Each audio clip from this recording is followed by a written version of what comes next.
J'espère que vous vous portez bien et que vous avez passé une très bonne journée. Bienvenue à ceux qui viennent de s'abonner.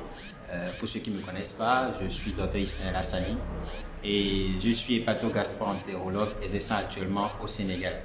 Mais vous l'avez bien remarqué sur cette page, on ne parle pas que de la gastro-entérologie, mais nous abordons différents sujets de la santé avec les experts adaptés à chaque question.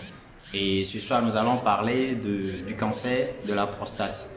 Et à partir d'un certain âge, tout homme est susceptible de faire un cancer de la prostate. Il est donc important d'en parler. Et ce soir, je reçois Dr Emelindo Pereira, qui est urologue.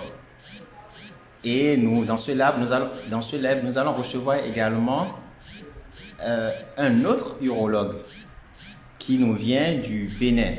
Alors, sur la fiche, c'était Dr Michael Assoba, mais qui est médecin interniste en sérologie médicale. Mais il ne sera pas avec nous ce soir. Nous aurons plutôt un urologue du Bénin qui va nous partager un peu son expérience par rapport au cancer de la prostate au Bénin. Voilà. Donc, j'ai déjà envoyé l'invitation à Dr Pereira pour qu'il puisse nous rejoindre. Dr Pereira, tu es avec nous? Oui. Parfait. Bonsoir, Lindo. Bonsoir, docteur Ismaël. Comment tu vas? Je vais bien et toi? Ça va? Ça se passe bien? Oui, ça va très bien, merci. Mais merci pour ta disponibilité. Je te sollicite, je te fatigue souvent. La dernière fois, c'était un peu plus soutenu, mais voilà, on va rester un peu plus décontracté. Non, mais bon, c'est un grand plaisir pour moi d'apporter ma petite contribution. Ouais. Et surtout que je vois que, c'est maintenant que je lis ta page Insta, je vois que oui, tu es très à jour sur plusieurs pathologies. Et cela permet d'informer nos confrères et consoeurs sur ce qu'il faut faire et ce qu'il faut éviter. Surtout que maintenant, bon, je veux dire, il y a plusieurs maladies et il est de notre devoir de pouvoir les aider tant qu'on peut. Tout à fait. Merci beaucoup. Attends, enfin, on me signale qu'il y a un bruit de fond. Je ne sais pas. Alors, Dr Daiso, bonsoir. Cathy, bonsoir. Bendakan, bonsoir. Je ne sais pas, est-ce que vous entendez toujours le bruit de fond? Bon, dites-nous. On va commencer. Je te laisse te présenter. Ah, voilà. Donc, oui. je me nomme Hermelindo Pereira. Je suis urologue à l'hôpital régional de Fatick, qui est une région du Sénégal. Donc, je suis en forme. En fait, je travaille ici depuis à peu près 5 ans. Et on essaie de faire de l'urologie tant qu'on peut avec les moyens du bord. Mais bon, il est aussi notre devoir de toujours chercher à améliorer nos conditions de travail. Je veux dire que l'État a beau faire, mais nous aussi, il faudrait qu'on essaie de trouver des partenaires pour essayer d'améliorer nos conditions de travail. Donc, c'est dans ce cadre-là que le docteur Ismaël m'a invité à partager avec vous sur le cancer de la prostate. D'accord. Attends, je vais peut-être voir ce bruit de fond. Je vais voir, je reviens.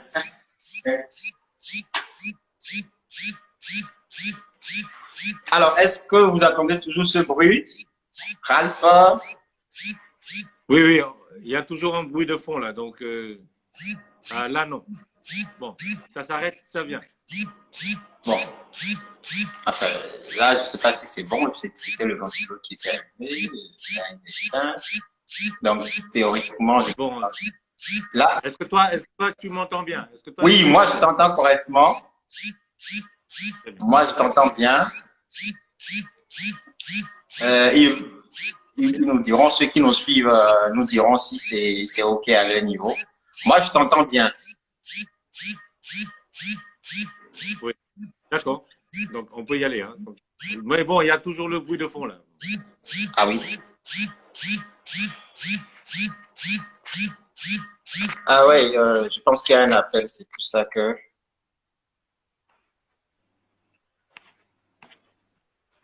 Là, c'est bon? Oui, c'est bon.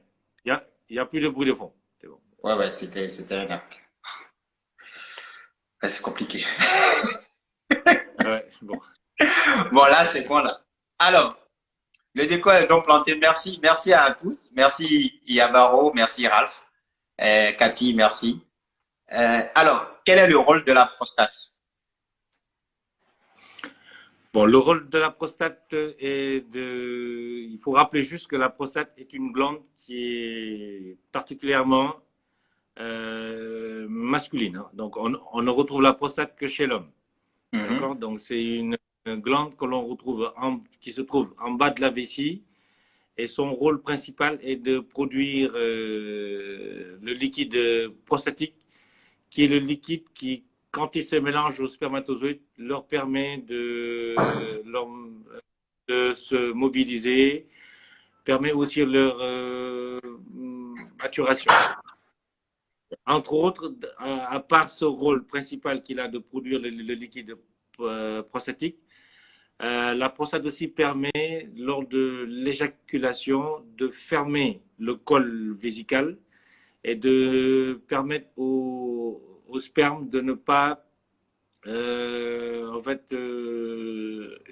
permettre au sperme de ne pas se retrouver dans la vessie mélangé aux urines. Car dès que le sperme se mélange aux urines, il n'est plus productif. Donc, ce qui fait que la prostate, lors de l'éjaculation, ferme le col vésical et ce qui fait que le liquide, que le sperme est évacué en dehors.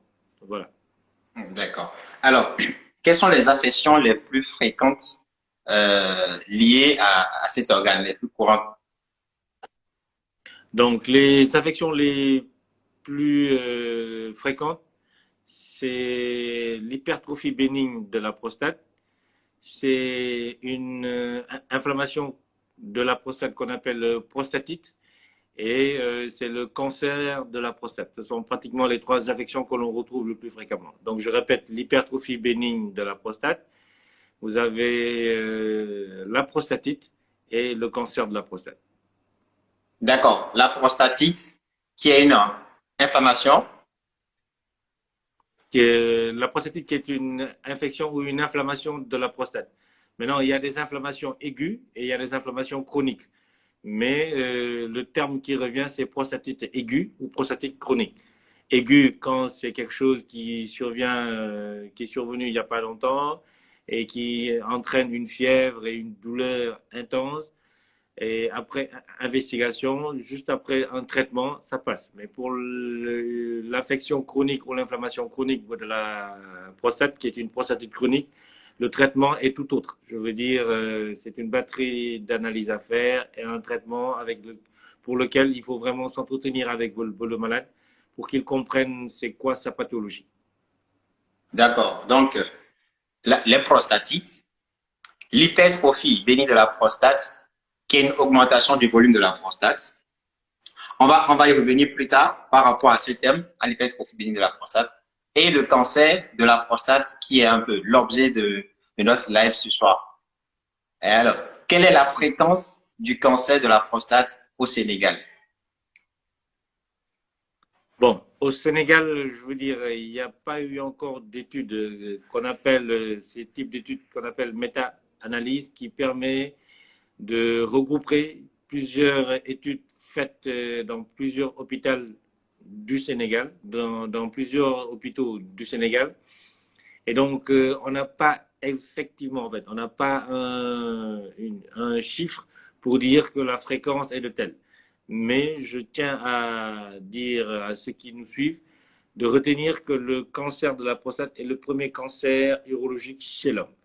Donc, en termes de fréquence, on n'a pas un chiffre, mais retenez que c'est le premier cancer urologique chez l'homme, même au Sénégal. Dans le monde entier, et même au Sénégal, c'est le premier cancer urologique. D'accord. Alors, quelles sont les circonstances de découverte du cancer de la prostate? Donc, les circonstances de découverte du cancer de la prostate peuvent amener à aussi penser aux mêmes circonstances de découverte de l'hypertrophie bénigne de la prostate. Mais je dirais que vous avez des troubles urinaires qui ne sont pas fréquents, mais qu'on peut retrouver dans le cancer de la prostate, qui est une difficulté à uriner. Ça peut être aussi une envie impérieuse d'aller uriner ou une envie fréquente d'aller uriner qu'on ne peut pas retenir et où, je veux dire, une fréquence élevée de miction. C'est-à-dire qu'on va plusieurs fois uriner le matin comme la nuit.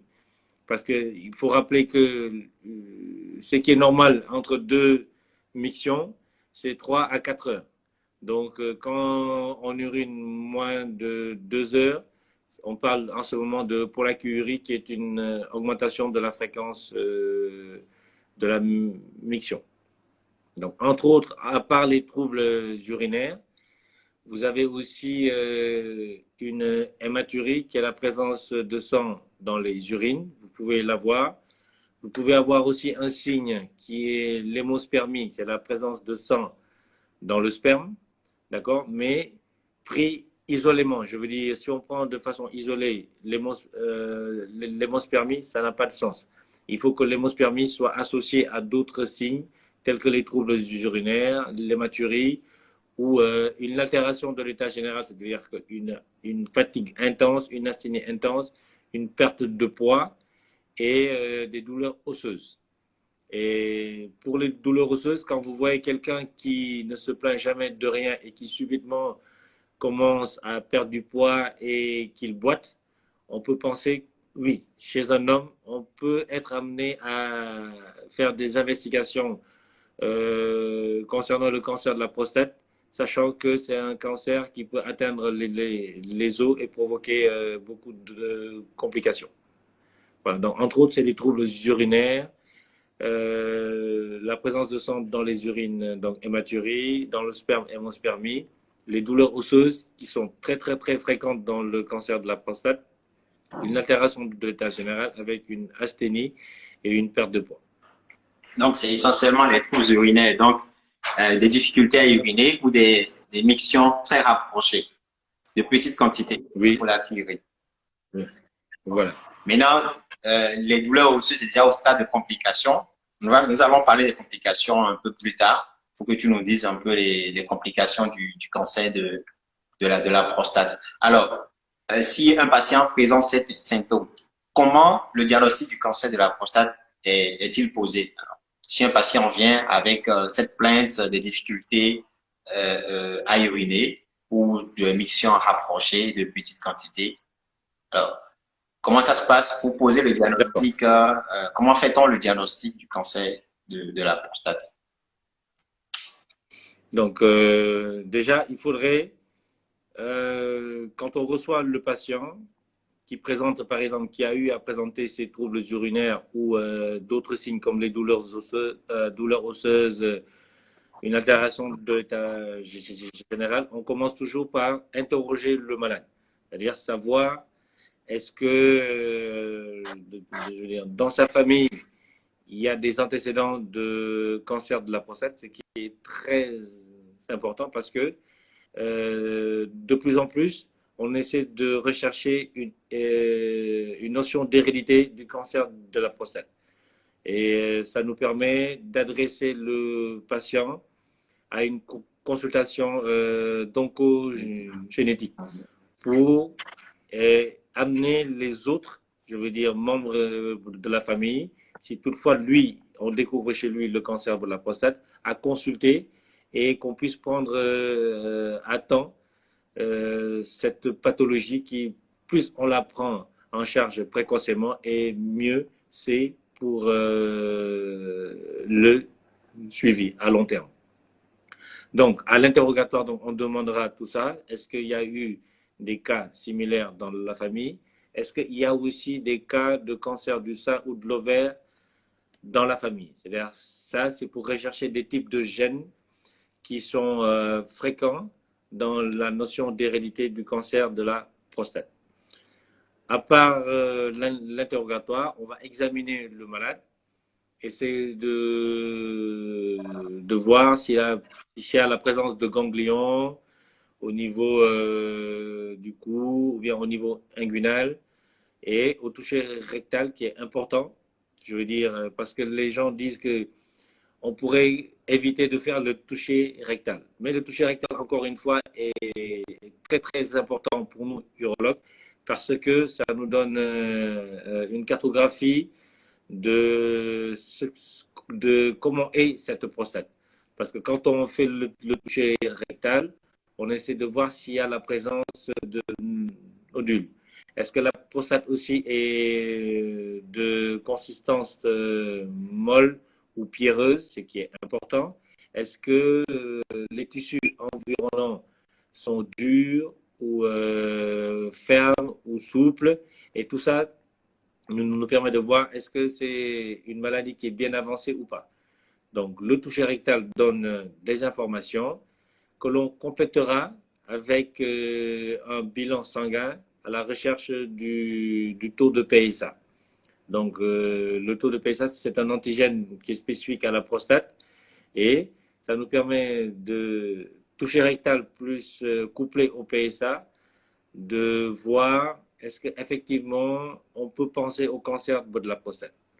Donc, on peut avoir un taux de PSA qui n'est pas élevé, mais un toucher rectal qui est suspect. Quand le toucher rectal est suspect, donc on est déjà amené à faire d'autres bilans. Si le PSA est élevé, on est aussi amené à faire d'autres bilans.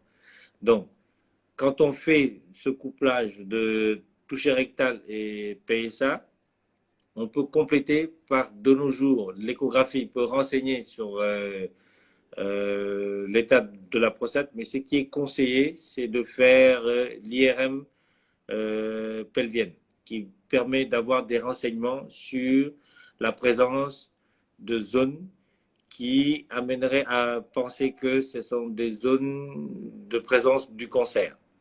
Donc, si à l'IRM, on a déjà cette présence de zones suspectes, on peut demander à ce patient que c'est un sujet chez qui il faudrait faire des biopsies prostatiques.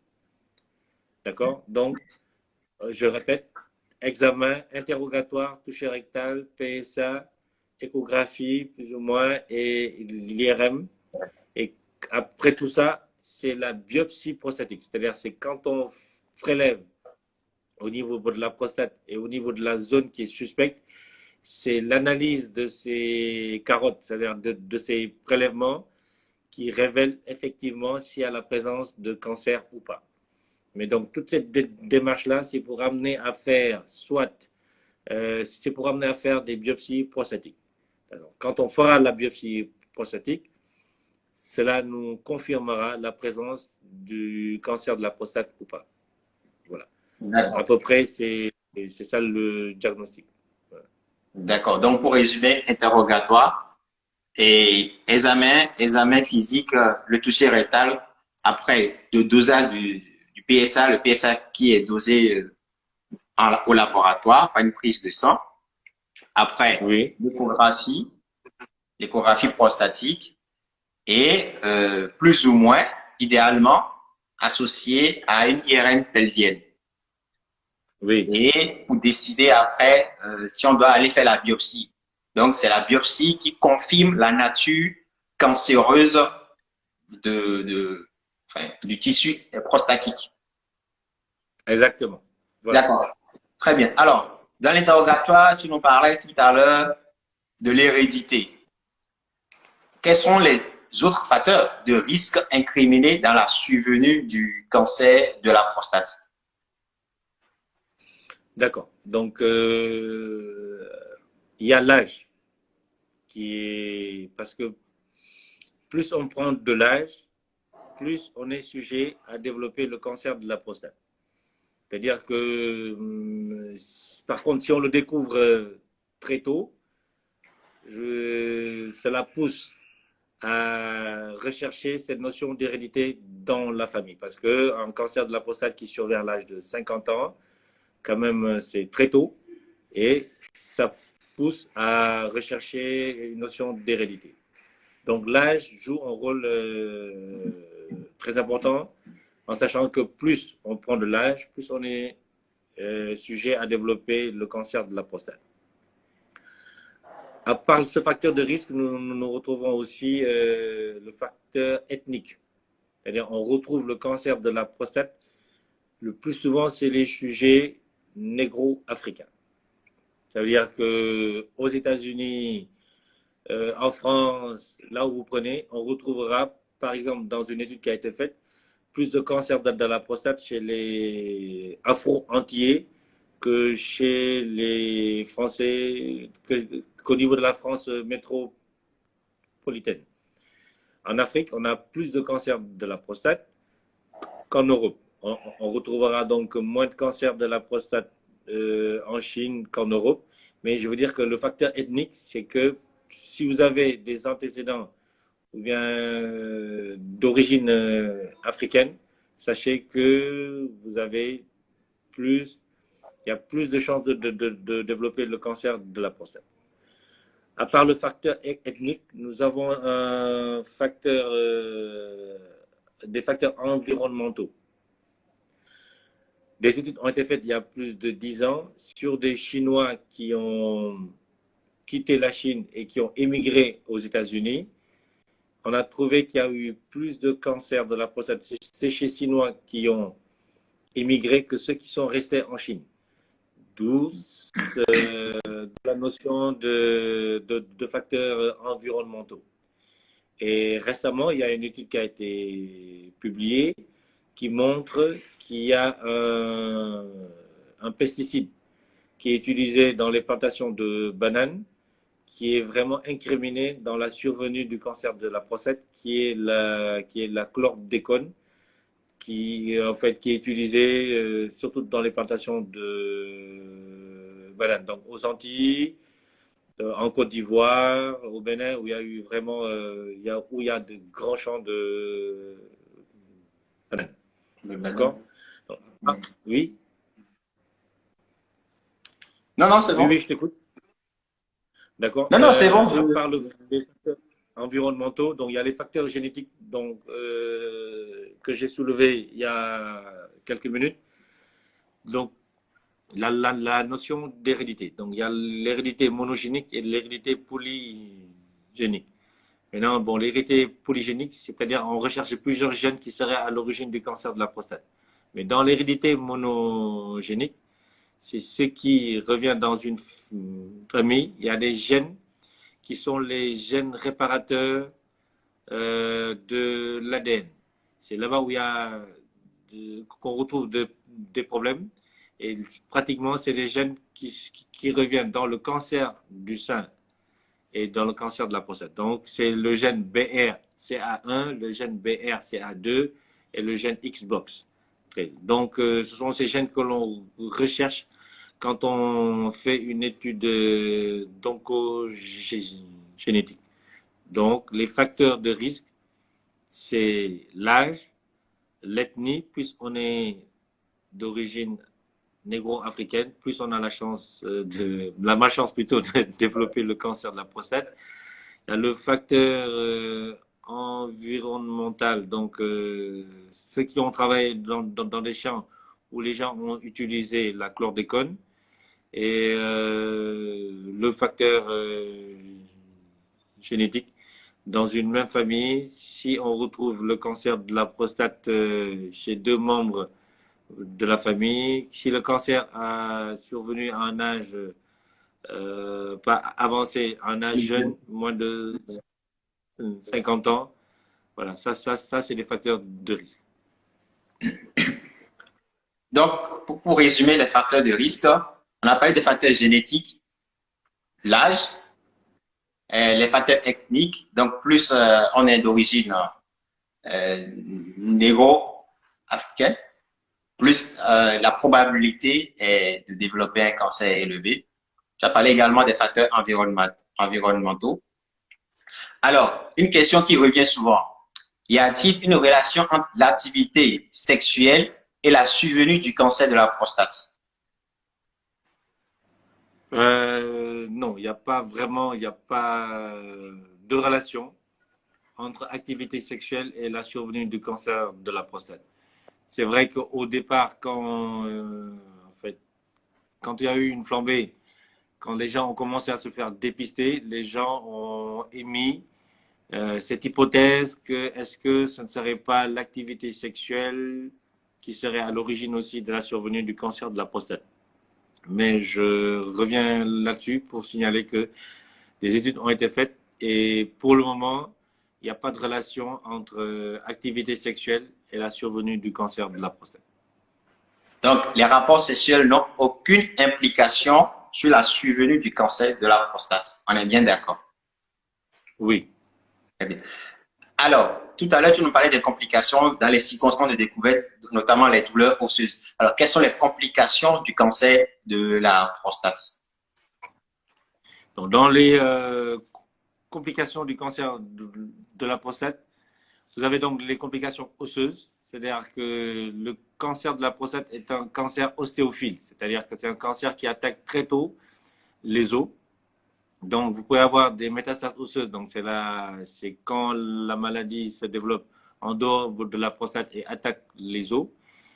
Et à part les métastases osseuses, vous avez aussi les métastases rachidiennes, c'est-à-dire que la maladie s'est développée au niveau de la colonne vertébrale, ce qui peut entraîner la survenue de complications neurologiques, notamment de paresthésie jusqu'à la paralysie des membres inférieurs due à une compression médulaire par tassement des vertèbres.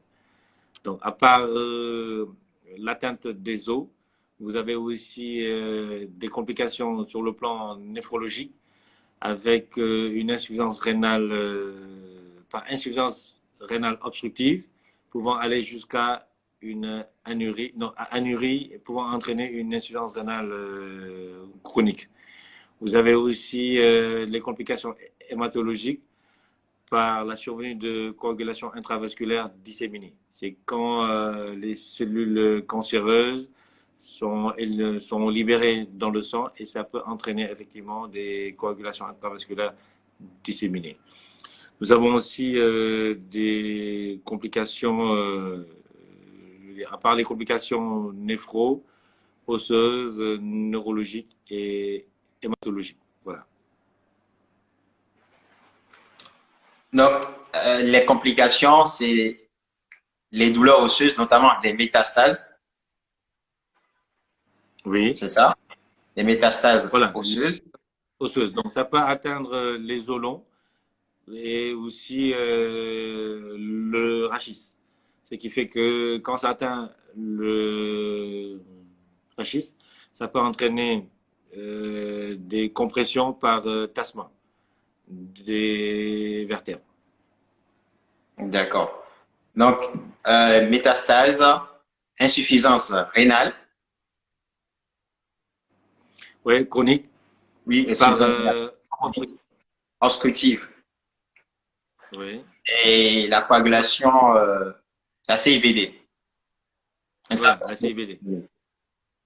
Voilà, ça c'est par libération des cellules cancéreuses dans le sang, ça entraîne des troubles et ça peut entraîner, je veux dire, la coagulation intravasculaire disséminée. Alors, on a parlé de l'hypertrophie à l'entame du live. Une hypertrophie de la prostate peut-elle conduire à un cancer de la prostate? Oui. Donc, j'aime bien, en fait, parce que moi, dans ma région, en fait, quand les gens viennent consulter, ils disent que j'ai la prostate. Donc, j'ai la prostate. Et donc, en fait, j'aime bien ça parce que ça me fait rire. Et après, je leur dis non, vous avez la prostate parce que vous êtes un homme. Tout homme a une prostate. Maintenant, en fait, vous avez soit l'hypertrophie bénigne de la prostate ou vous avez le cancer de la prostate. Maintenant, ce qui est fréquent, c'est d'avoir une hypertrophie de la prostate associés à un cancer de la prostate. C'est-à-dire que l'hypertrophie bénigne de la prostate ne donne pas le cancer de la prostate. Mais les deux peuvent être associés. C'est-à-dire que vous pouvez avoir une hypertrophie bénigne de la prostate et au niveau de cette même prostate, développer un cancer de la prostate. Mais l'hypertrophie bénigne de la prostate, à long terme, ne donnera jamais le cancer de la prostate. D'accord. Donc, l'hypertrophie bénigne de la prostate ne se transforme pas en cancer. Par contre, vous pouvez développer un cancer de la prostate sur une hypertrophie de la prostate. Exactement. Voilà. C'est-à-dire que l'hypertrophie bénigne, donc c'est une tumeur bénigne et le cancer, c'est une tumeur maligne. Donc, vous pouvez avoir une tumeur bénigne associée à une tumeur maligne au niveau d'une même glande prostatique. Voilà.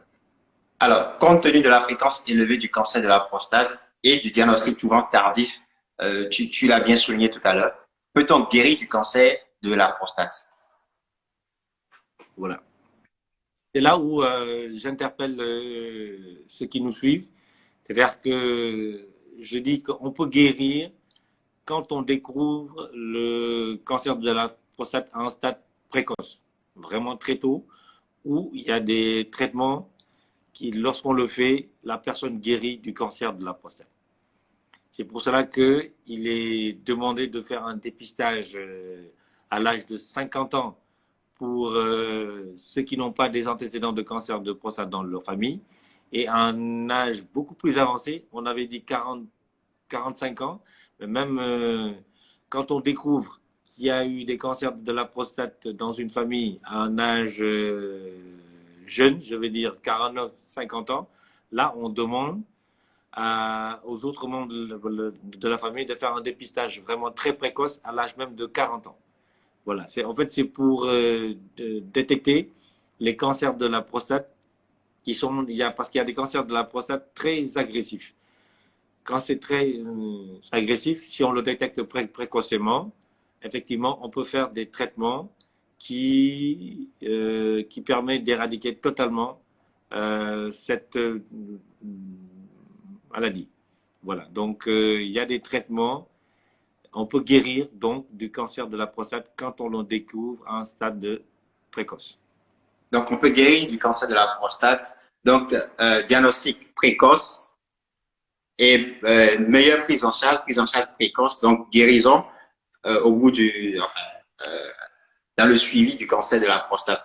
Alors, avant d'aborder la partie traitement, je vais inviter Dr Agumpé, qui est urologue au Bénin, qui va nous rejoindre et il va nous donner son expérience par rapport au cancer de la prostate à Cotonou. Donc, tu peux nous dire déjà les différents moyens thérapeutiques dont on dispose dans la prise en charge du cancer de la prostate. J'ai envoyé l'invitation à Dr Agumpé, le temps qu'il nous rejoigne. Oui, donc par rapport au traitement de la prostate, oui, donc ce qui permet d'éradiquer le cancer de la prostate, c'est-à-dire qu'il y a trois types, je veux dire, il y a la chirurgie, il y a aussi d'autres moyens qu'on appelle la curithérapie. D'accord. Et il y a aussi, ça ce sont les traitements qui permettent d'éradiquer totalement le cancer de la prostate. Donc, vous avez la prostatectomie radicale qui est une technique chirurgicale, et vous avez la curithérapie ou bien la radiothérapie externe pour comme on dit, les cancers découverts en stade précoce, donc les cancers localisés de la prostate. Bon, il y a d'autres techniques qui sont là, qui complètent par exemple, je veux dire, les deux dont j'ai parlé, donc la prostatectomie radicale et la curithérapie. Donc, il y a d'autres moyens thérapeutiques que l'on utilise dans le cancer de la prostate localement avancé.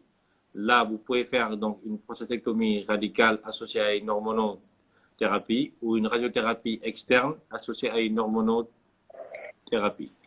En cas de cancer de la prostate en stade métastatique, vous avez la chimiothérapie, vous avez donc d'autres médicaments qui sont donc les thérapies ciblées. Donc, bon, je peux m'avancer, sinon je laisse la parole à mon collègue de Cotonou, Oui, qui peut aussi nous donner son expérience par rapport à ça. tout à fait. Merci, Dr. Agoupé. Merci de nous rejoindre et je te prie de te présenter à nos followers. D'accord, merci beaucoup. Merci à toi et merci à Dr. Pereira. Un plaisir de le retrouver des années après. Je crois on était à Ogui ensemble en 2013. Exactement. On prend de l'âge, je vois, et on évolue. L'essentiel, c'est d'apporter beaucoup aux soins en matière de la prise en charge de nos patients en général, notamment et particulièrement en matière de la prise en charge du cancer de la prostate. Moi, c'est Michel Michael Agoupé. Je suis chirurgien urologue, andrologue. Et je travaille à l'hôpital de référence du Bénin.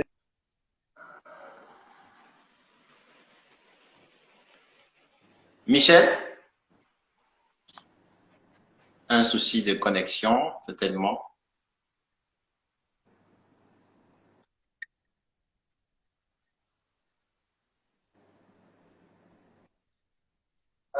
Le temps s'est coupé. Oui, on t'a perdu à un moment. Tu peux reprendre, Oui. s'il te plaît. Est-ce que la présentation est passée? C'était moyen. Hein? Non, sinon je disais que je suis Michel Michael Agoupé. Oui.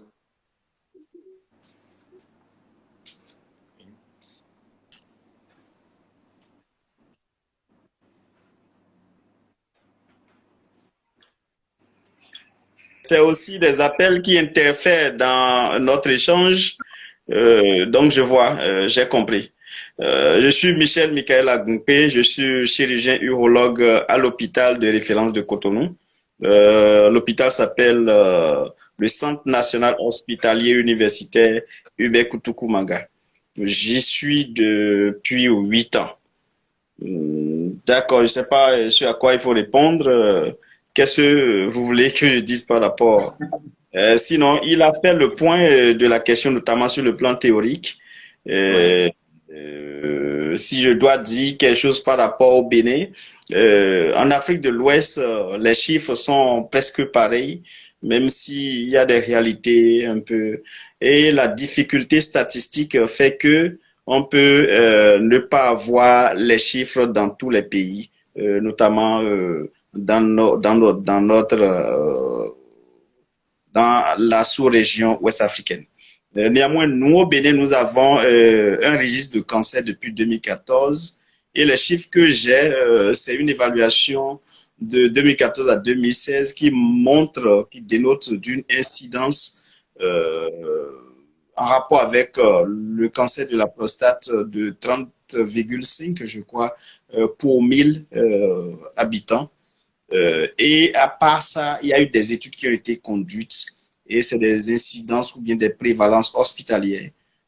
Si je prends par exemple l'hôpital dans lequel je suis, à Cotonou, dans cet hôpital, si on fait un rapport du cancer de la prostate par rapport à toutes les autres pathologies prises en charge, on est autour de 13,79% et à l'hôpital dans lequel je suis. Donc, c'est les quelques chiffres que je peux livrer pour faire évoluer un peu le débat en rapport avec ce qu'on a à Cotonou.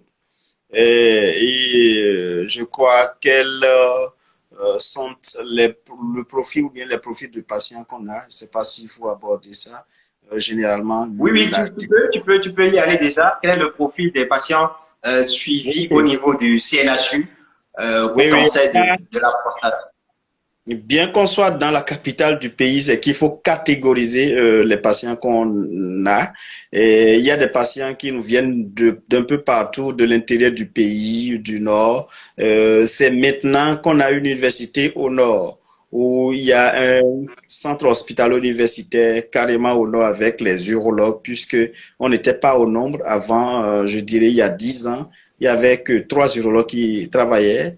Mais actuellement, on est à 22, 23 urologues exactement. Et donc, la ressource humaine ou bien les ressources humaines ont été un peu fournies pour que la prise en charge, notamment en ce qui concerne les maladies prostatiques, notamment le cancer de la prostate, soit plus accentuée. Donc, actuellement, avec les communications, avec les sensibilisations, beaucoup de personnes viennent à nous pour la prise en charge de maladies prostatiques. Si je veux dire en fonction de l'âge, nous avons des sujets qui sont jeunes. Ça représente une infime partie, heureusement, de la gamme de personnes qu'on prend en charge. Et c'est surtout les personnes âgées au-delà de 60 ans qui viennent. Nous avons des gens qui viennent à nous, mais qui n'ont pas beaucoup de moyens. Et donc, si j'aborde le niveau socio-économique, comme tout le monde n'a pas de prise en charge et que c'est les fonctionnaires seuls et qui en ont, les fonctionnaires, les retraités et les fonctionnaires du privé, nous avons des gens qui viennent à nous qui n'ont pas les moyens de se prendre en charge et nous avons d'autres qui ont les moyens de se prendre en charge et qui demandent les soins. Si je vois par rapport au délai de consultation, nous avons beaucoup de personnes, la majorité, plus de 80% des patients viennent en retard. Vous voyez, les 20% qui semblent venir aussi n'ont pas la chance d'avoir la possibilité d'une prise en charge radicale parce qu'ils ne savaient pas qu'ils souffraient de cette maladie. Mais il y a d'autres qui savent, mais qui se baladent un peu avec la tradithérapie qui a un poids très important dans notre contexte. Les gens se baladent un peu, puis viennent à l'hôpital en retard. Donc, c'est à peu près ce que nous avons comme gamme ou bien comme catégorie de personnes qui viennent à nous pour une prise en charge du cancer de la prostate. Et pour ajouter et terminer par rapport à cette rubrique, il faut dire qu'il y en a qui viennent, ils savent pas ce pourquoi ils sont arrivés, ils savent pas ce qu'ils ont, mais quand vous leur parlez de prise en charge de maladies prostatiques, ils refusent et ils rentrent chez eux. C'est des gens qui sont perdus de vue et qui meurent malheureusement, mais il y a d'autres qui viennent et ils ont l'envie de se prendre en charge. Voilà. Merci, merci. Merci pour cet état des lieux, Michel. Alors, on est tous d'accord, le diagnostic tardif, les patients viennent à un stade tardif. Alors, Michel, tu me diras, quel est le traitement le plus souvent proposé à ces patients, aux patients que vous avez à Cotonou, et quelle est l'évolution chez ces patients-là après la prise en charge? Ok, d'abord, il faut partir des moyens diagnostiques. Nous avons presque tout. J'ai dit presque tout parce qu'on n'a pas la scintigraphie en matière diagnostique. D'accord, mais tout au moins, nous avons l'IRM, nous avons la scanographie, nous faisons la biopsie éco-guidée. Pour le moment, on superpose pas les images échographiques avec les images d'IRM pour pouvoir avoir une efficacité en matière de précision de diagnostic histologique, d'accord? Donc, à part ça, si on fait le diagnostic et en fonction du niveau, d'accord, de la classification, de degré de l'évolution de la maladie, on décide en RCP, je dirais, réunion de concertation pluridisciplinaire. Ça existe dans notre contexte. Et on décide avec les collègues de quel traitement cet individu a besoin. Dès que la RCP décide de quel traitement il faut, si c'est un traitement qui existe au Bénin, on soumet cette personne si elle accepte ce traitement. Si elle n'existe pas au Bénin, on trouve les voies et moyens pour que la personne ait ce traitement. Que cette personne soit fonctionnaire de l'État ou non. Ceux qui ne sont pas fonctionnaires de l'État se prennent en charge de leur propre poche, mais ceux qui sont des fonctionnaires de l'État, quoi qu'il arrive, ont quand même la chance de se faire soigner. Au Bénin, il faut dire, nous avons la possibilité de prendre en charge le cancer de la prostate par la chirurgie ouverte, notamment la prostatétomie radicale. Donc, on enlève la tumeur. Et dans ce cas, c'est que la tumeur n'a pas évolué du tout. C'est une tumeur qui est restée limitée après un bilan d'extension bien conduit. Le bilan, la prostate, le cancer plutôt de la prostate est resté limité au niveau de la prostate. Pour d'autres personnes, en fonction des recommandations, on indique la radiothérapie qu'on n'a pas, mais qu'on a heureusement à côté à Lomé, ou des gens qu'on envoie en Côte d'Ivoire pour subir ou bien pour bénéficier de la radiothérapie. Il existe d'autres formes de prise en charge comme celles moins invasives qu'on n'a pas du tout, les IFU, les infiltrations, les thermothérapies et d'autres formes qu'on n'a pas du tout. Donc, tout patient qui vient tôt, on a la possibilité de lui faire une prostatectomie radicale qui est une chirurgie bien maîtrisée. Par rapport aux patients qui viennent tard, on gère en fonction de l'étape ou bien du niveau auquel ils sont avant de venir à l'hôpital, puisque, comme le docteur Pereira l'a dit, ils viennent souvent avec des complications, et c'est ces complications, soit c'est de l'insuffisance rénale, soit un syndrome paranéoplasique important, soit ils viennent avec un syndrome anémique découlant d'une hématurie importante. Donc, on gère au cas par cas. Il y a des patients qui nécessitent, à cause de l'évolution de la tumeur, qui envahit d'autres organes au niveau du pelvis, notamment la vessie, d'accord, le rectum. Ils auront besoin d'une chirurgie de dérivation pour que l'insuffisance rénale ne prévale pas, pour que toutes mes excuses puissent être bien évacuées. Voilà ce que je peux dire par rapport à la prise en charge. Et après cette prise en charge, il y a l'hormonothérapie pour les patients qui viennent tardivement, c'est-à-dire on essaye de sevrer la tumeur pour qu'elle ne puisse pas évoluer. C'est un traitement d'accompagnement. Merci beaucoup. L'évolution chez ces patients? Oui, l'évolution pour des patients qui viennent tard ou bien tardivement, l'évolution est péjorative.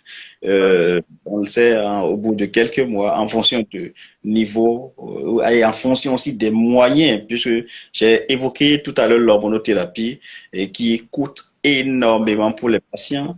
Vous voyez des gens qui ont fini, même les fonctionnaires qui ont fini de travailler, qui sont appelés à débourser près de 200 000 francs CFA le mois et près de 600 000 francs le trimestre pour une prise en charge alors qu'ils ne sont pas appelés à avoir une seule pathologie comme le cancer de la prostate. Ils peuvent être diabétiques, ils peuvent être hypertendus, d'autres pathologies, d'autres contraintes familiales. Donc, c'est compliqué pour les patients d'avoir à bien se prendre en charge en matière de cancer de la prostate. Donc, l'évolution est péjorative, le pronostic est souvent réservé chez ces patients. Oui, et la durée de vie après un constat d'un cancer déjà évolué n'est pas beaucoup. Voilà. Merci, merci Michel. Et Lindo, tu me diras, après le traitement du cancer de la prostate, je te pose la question, M. Pereira, après le traitement du cancer de la prostate, y a-t-il des précautions à prendre ou quelles sont les recommandations à l'endroit des patients qui ont été traités? Donc, en fait, les recommandations, après, bon, je pense que Dr Michel a bien résumé, entre autres, la prise en charge des patients par rapport à l'état du cancer de la prostate, c'est-à-dire quand ils viennent en stade précoce, en stade avancé, il y a effectivement une réunion de concertation pluridisciplinaire qui permettra de définir quel est, je veux dire, le traitement le mieux adapté pour le patient. Maintenant, quand on traite le patient, ce qu'il faut, c'est qu'il faut un suivi. C'est là où on appelle les patients, ou bien ceux qui nous suivent, à dire à ceux qui ont été traités du cancer de la prostate de ne pas disparaître. Parce que c'est ce qui est dangereux. Ça veut dire qu'on peut dire qu'effectivement, quand on traite un patient, on est à 100%, je veux dire, surtout dans le cas de la prostatectomie radicale, on fait la chirurgie, on est sûr de ce qu'on a fait, mais il faut le suivi parce que on retrouve qu'après 1 an ou 2 ans, on peut avoir des récidives. Et c'est parce que la personne n'a pas consulté. Donc, ce qu'il faut, c'est qu'après tout traitement, ce qu'il faut, c'est continuer à être suivi par le chirurgien ou l'équipe qui vous a pris en charge au départ. Donc, c'est ce qu'on recommande, c'est le suivi. Et à partir de cela, s'il y a peut-être des problèmes qui surviennent après, on sait ce qu'il faut faire et la prise en charge elle est efficace quand on découvre tôt s'il y a une récidive ou pas. Voilà. Donc, c'est important le suivi après un traitement. Oui, Ouais. il faut le suivi parce que bon, le traitement du cancer de la prostate est lourd. Docteur Michel en a parlé tout de suite, surtout quand ils viennent à un stade avancé, ils sont retraités et qu'il est difficile à ce monsieur de débourser une valeur de 200 000 tous les 3 mois pour une injection. Vous voyez que ce n'est pas facile. Donc, s'il venait à un stade précoce et que après RCP, qu'on décide de faire un traitement radical, donc il est souhaitable qu'il soit suivi régulièrement pour détecter le plus précocement. Docteur Pereira, on a eu du mal à t'entendre. Peut-être un appel aussi.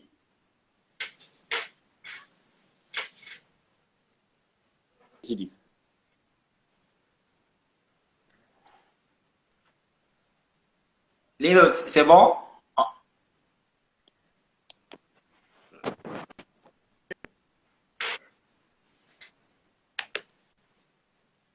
On a du mal.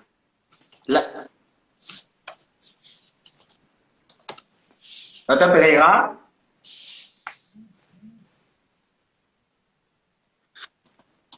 Bon, je pense qu'il y a un souci. Il a certainement un appel. Alors, docteur Michel, ce qui revient souvent, c'est le facteur économique qui est limitant. Alors, quelles sont les difficultés que vous rencontrez souvent dans la prise en charge du cancer de la prostate à Cotonou?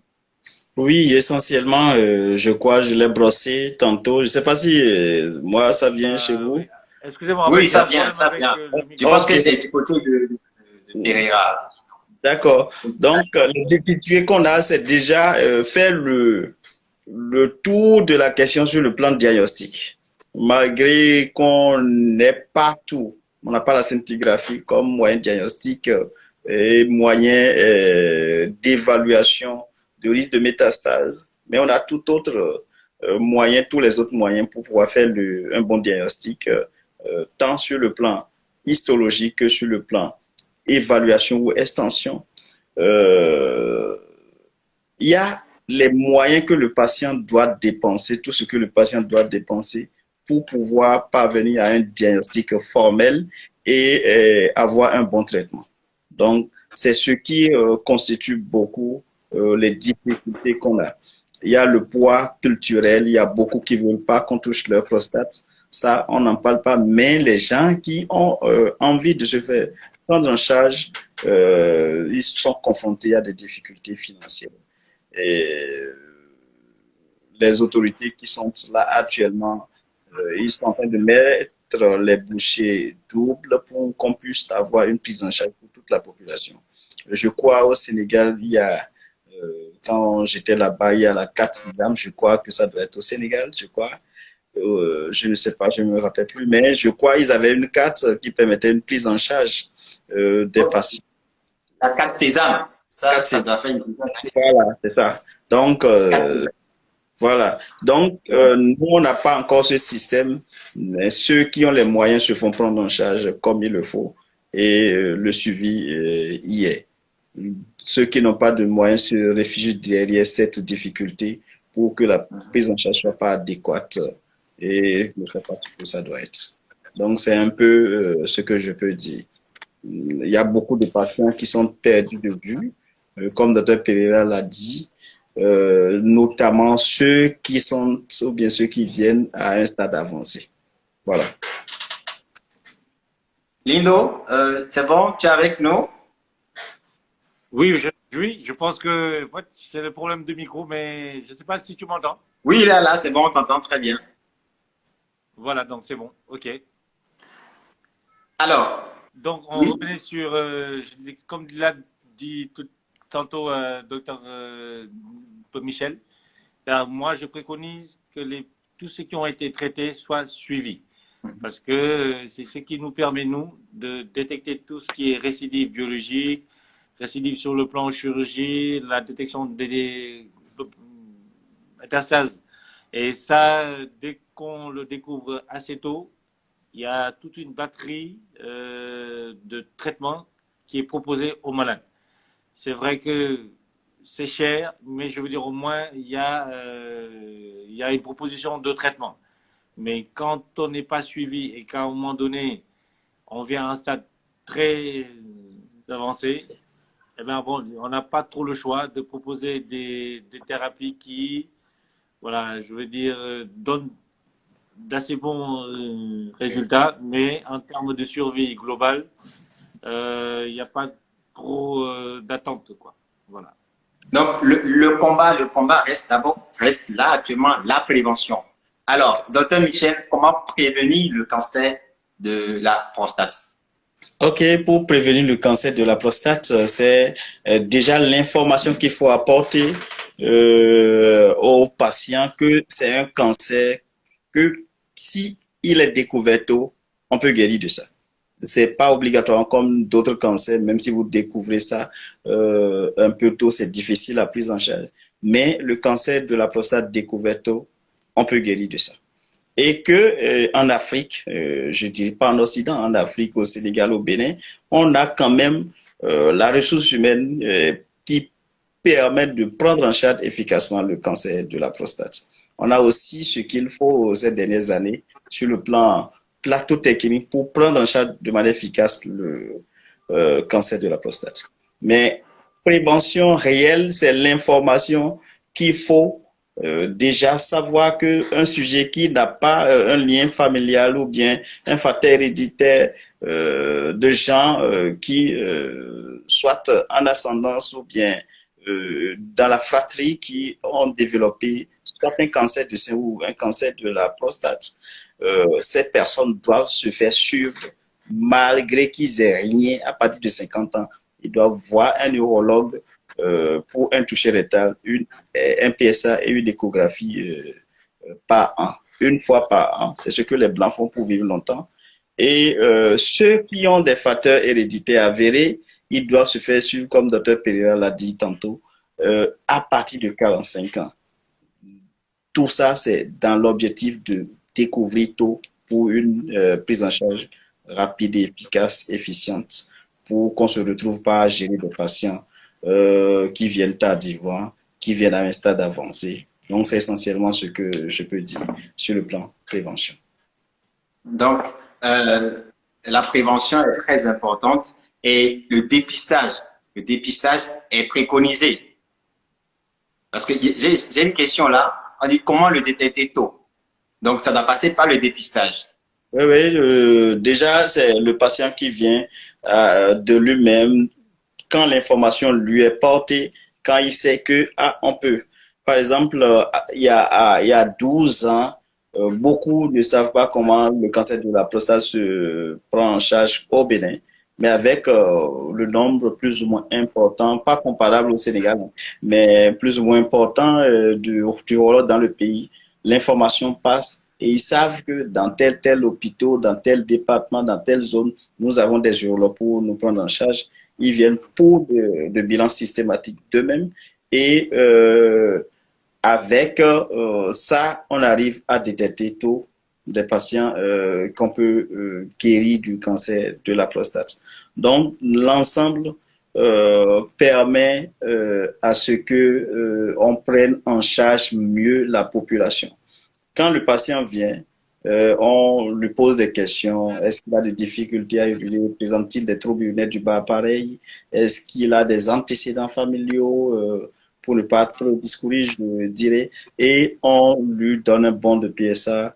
On le touche après la réalisation du PSA. Et si tout ça est suspect, on lance le bilan diagnostique réel, une IRM puis une biopsie s'il le faut, et on fait le diagnostic.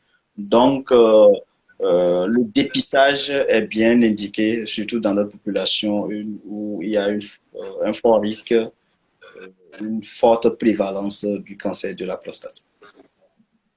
Merci. Alors, tu l'as dit, à partir de 50 ans. Bon, pour ceux qui n'ont pas d'antécédents familiaux, à partir de 50 ans, mais à quelle fréquence faut-il faire ce dépistage? C'est une fois l'année, je l'ai précisé. Donc, tous les ans, celui qui a 50 ans vient voir un neurologue pour se faire dépister, en principe, pour ne pas être surpris. Ouais. Donc, il y a une contribution, Dr Mossan. La culture du dépistage n'est pas très masculine. Les femmes font plus facilement et plus souvent, vont plus facilement et plus souvent chez le gynécologue pour la sage-femme. Oui, c'est pour ça qu'on est en train de sensibiliser, qu'on a 10 000 urologues qui seront là pour faire passer ce message, pour que la prévention soit quelque chose de routinier, en quelque sorte. Que les gens fassent le dépistage à partir de 50 ans, dépistage chaque année, et quand vous avez des antécédents familiaux, à partir de 45 ans. C'est bien, s'il y a quelque chose à retenir de ce live, c'est ce qu'il faut retenir. Lindo, tu as quelque chose à... Oui, en fait, j'ai bien aimé ce qu'elle a souligné. Je veux dire que les femmes vont plus naturellement et facilement chez le gynécologue. Parce que nous, en fait, dans la culture africaine, c'est consulter pour un problème urologique est encore un sujet tabou. C'est-à-dire que il est difficile à un homme de dire que oui, je vais chez l'urologue parce que j'ai un problème. Or, ça devrait être comme chez les femmes, naturel de dire je vais voir mon gynéco pour tel ou tel problème. Et c'est ce que en fait, nous essayons de divulguer, c'est ce dépistage-là, de savoir que aller chez l'urologue devait être naturel. Je veux dire, y aller et lui exposer ce problème. Et savoir que, encore une fois, plus on découvre tôt le cancer de la prostate, et plus on a la chance d'en guérir. Voilà, donc, merci.